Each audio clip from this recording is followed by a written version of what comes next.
आपल्या प्रत्येकाला काही ना काही परमेश्वराने काय केलेली आहे, दाने दिलेत नाही का.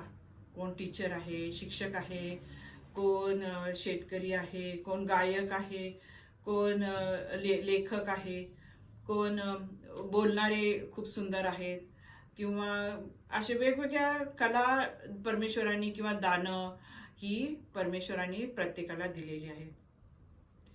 आणि आज रोजच्या जीवनात आपल्या प्रियजनांना आपण कधी कधी आपण भेटवस्तू देतो नाही का. धनवान लोक आपल्या चांगल्या जे अधिकारी असतात ते आपल्या खालचे कामगार काम करणारे लोक जे असतात त्यांना ते चांगल्या कामाबद्दल काय करतात, देणग्या देतात. आपण तर देवाला सुद्धा दानार्पण देतो नाही का.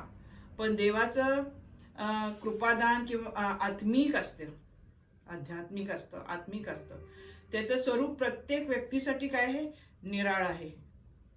आणि कोणाला संदेश देता येतो, कोणाला रोग बरे करता येतात, काहींना वेगवेगळ्या प्रकारच्या भाषा बोलता येतात. आजकाल खूप पाहिलं की लोकांना बऱ्याच भाषा येतात आजकाल.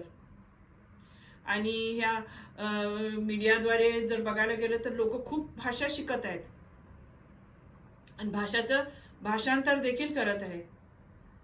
आणि असे वेगवेगळे हे दान परमेश्वराने आपल्याला दिले. आणि ह्याचा उल्लेख रोमकाराच्या 12व्या अध्यायामध्ये, करंथीयच्या 7व्या अध्यायामध्ये, 12व्या अध्यायामध्ये असे दिलेले आहेत. आणि देवाची कृपादानं अपरिवर्तनीय असतात आणि त्याचा उल्लेख रोमकाराच्या पत्रामध्ये आणि 11व्या अध्यायात आणि 29व्या वचनामध्ये केलेला आहे. संत पौल म्हणतो की कृपादानांचे अनेक प्रकार असले तरी आत्मा काय आहे, एकच आहे.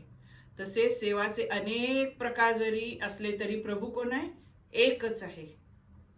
कार्याचे विविध प्रकार असले तरी सर्वात सर्व कार्य करतो तो देव एकच आहे. आणि ह्याचा उल्लेख केलेला आहे 1 कोरिंथियर 1 कोरिंथीकराचं 12वा अध्याय 5 आणि 6 मध्ये याचा उल्लेख केलेला आहे.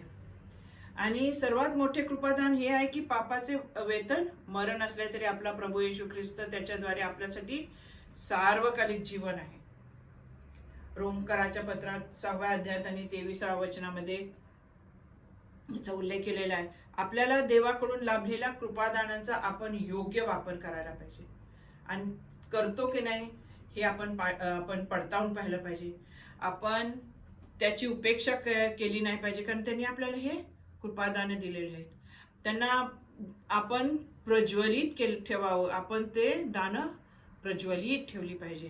त्याच्या योग्य आपण एकमेकाची काय आहे, सेवा करावी. जी दानं दिलेली आहेत परमेश्वराने आपल्याला, त्याच्याद्वारे आपण काय केली पाहिजे, इतरांची सेवा केली पाहिजे. आणि याचा उल्लेख केलेला आहे रोमकाराच्या 1 अध्यायात, 2 कोरिंथीकर याचा 1 अध्याय, तिमोथीच्या 4थ्या अध्यायात, किंवा 2 तिमोथी 1 अध्यायात, 1 पेत्र 4थ्या अध्यायात, अशा वेगवेगळ्या अध्यायामध्ये ह्या सर्व गोष्टींचा नमूद केलेला आहे की आपण एकमेकांची या दानाद्वारे सेवा केली पाहिजे.